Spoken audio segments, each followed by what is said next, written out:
Are there any connections between depression and artistic expression? Yeah. Well, a lot of people have argued that there's a connection between bipolar, for instance, and creative expression. There is research suggesting that that is the case, because the bipolar disorder is a disorder that happens through manic and depressive episodes, and the manic episodes are believed to be the more creative and hyperactive episodes.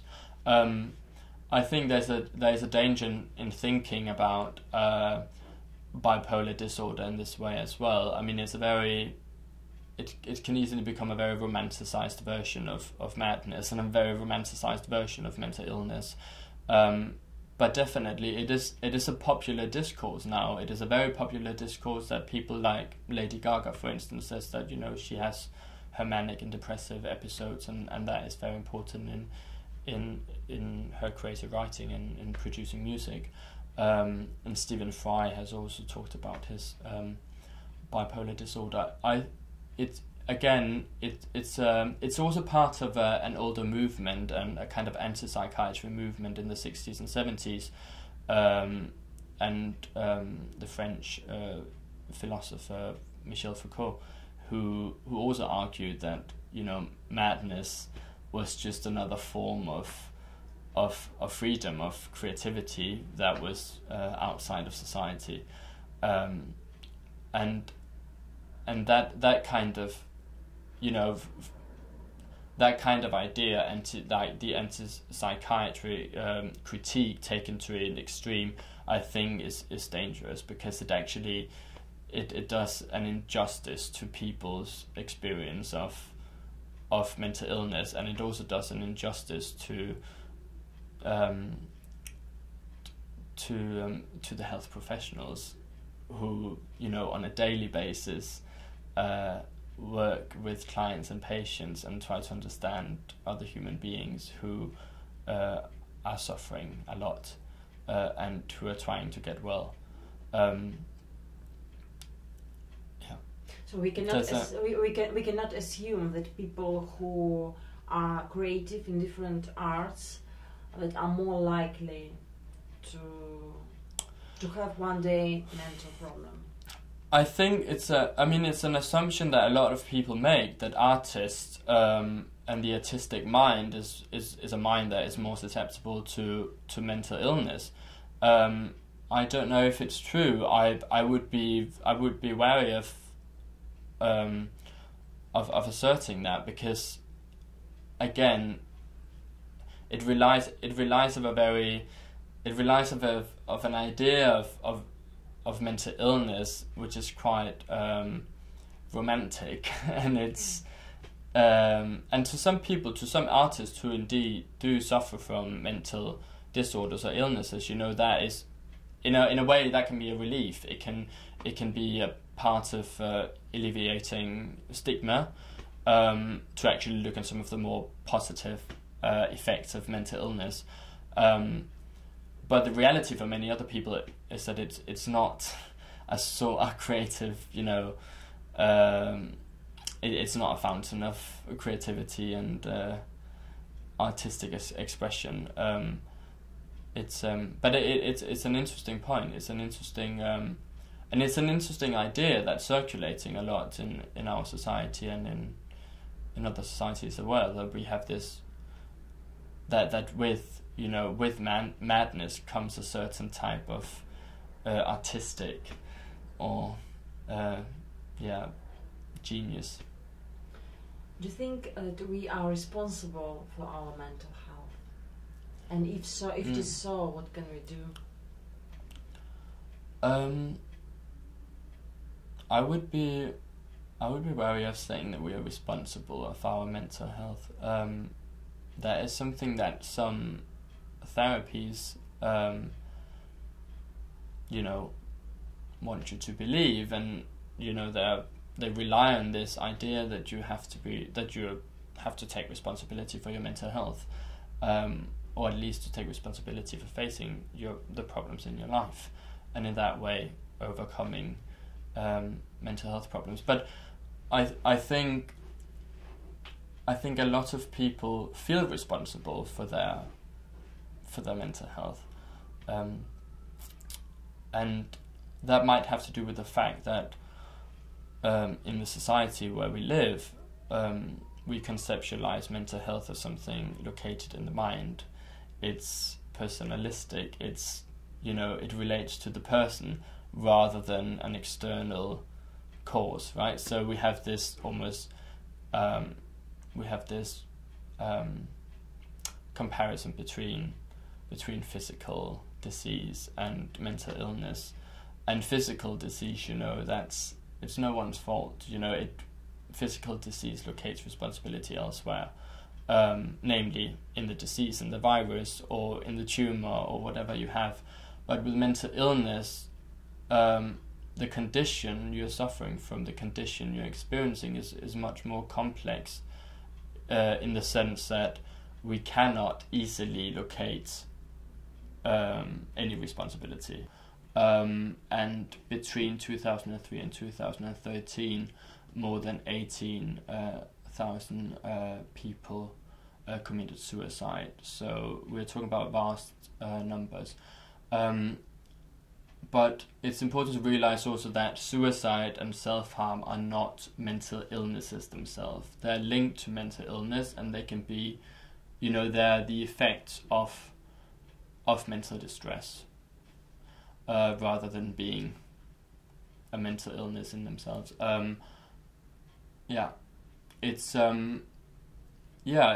Suicide is a very difficult matter at the moment, and especially for like out of the 6,000 people, for example, who were recorded, 75% were men and 25% were women. It's in the UK also we have suicide is the main cause of death for men between 20 and 49.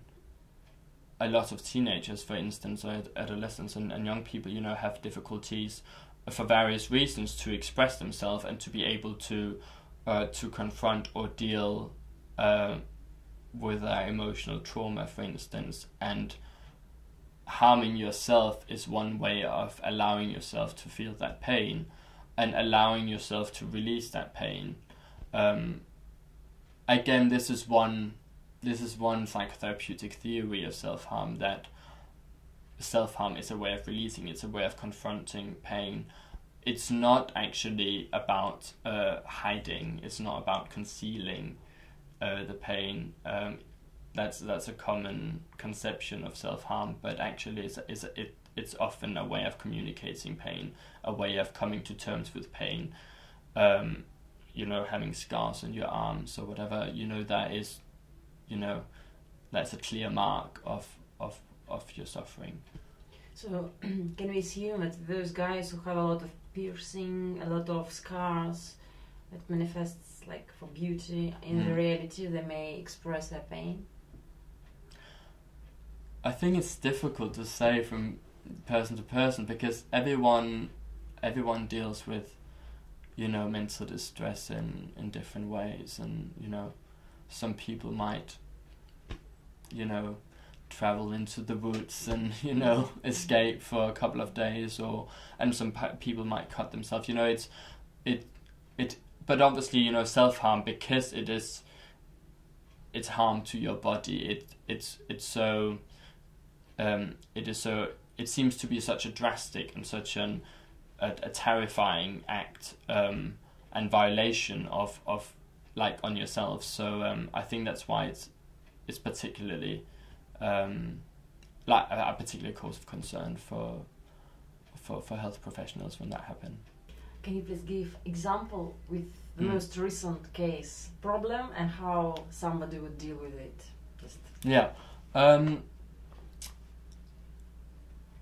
So with depression, for example, depression caused by unemployment, your therapist might ask you to make a list of all the benefits of being unemployed and all the negative aspects of being unemployed. And you might be asked to evaluate that list and then again re-evaluate. So you would go through the list point by point, and you would rationally reason why certain beliefs, certain core beliefs you might have about unemployment might actually not be reasonable. And in that way, the therapist is trying, in collaboration with you, to adjust your core beliefs about unemployment, for instance, that it is not personal failure and unemployment can happen to anyone, and even give you different understandings of where you might take that situation in which you are right now and turn it for the better. And so in a way you are holding up for inspection your what they call your core beliefs, your thought patterns, and they're trying to say, are these reasonable thought patterns? What are they doing? How are they making you feel? And if they're making you feel depressed, or if they're causing, a vicious circle of negative thinking, then you're trying to intervene and you're trying to say, actually, this core belief has got no foundation. It's irrational. And so CBT therapists believe that process of actually confronting, of questioning your core beliefs and challenging them rationally and with reasoned argument in collaboration with a therapist are therapeutic. It requires you to think of yourself as an individual agent and one which is self-determining. It is requiring you to think of life as a set of problems that need facing, that need confrontation. So a lot of the language, the therapeutic language of CBT, can be reminiscent of a kind of management language. You have to manage yourself, you have to learn to manage your problems, deal with your problems in a problem-solving way. And how people can get this help? Is it free? Also, what are basically the steps to get help? So IAPT is a free service.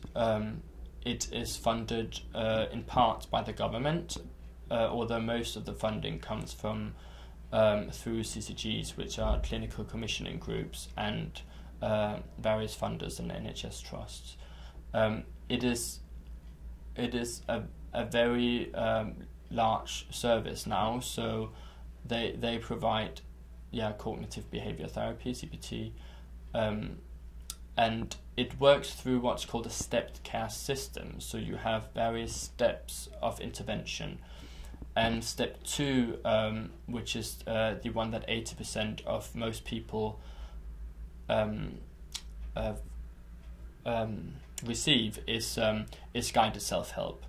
And guided self-help is normally provided by the PWPs, which are psychological well-being practitioners. And this was an important workforce for IAPT when it started, because it was able to provide therapeutic self-help to a lot of people on a large scale. Step 3 provides consultation, so a one-to-one consultation with a CBT therapist or a clinical psychologist, and an average of 20 people receive step 3 IAPT care. And if somebody would love to get this help, what are the steps? What do they have to do? Are there websites? So everyone can access IAPT. You can either self-refer online by telephone, or you can contact your GP and get a referral. Everyone can refer, and you are then asked to fill in various assessment forms, and you will be invited for a telephone conversation with a practitioner from the service, and those are called screening calls or welcome calls, and you will have an assessment on the phone, and those assessments can take between like 20 minutes to half an hour, and from there you will be placed in either step 2 or step 3, which is either guided self-help or CBT consultations. There are long waiting lists. Right now we're talking about 6 to 12 months, but it really depends on the region, and it depends on the region, but it also depends on the different local services you have where you're living.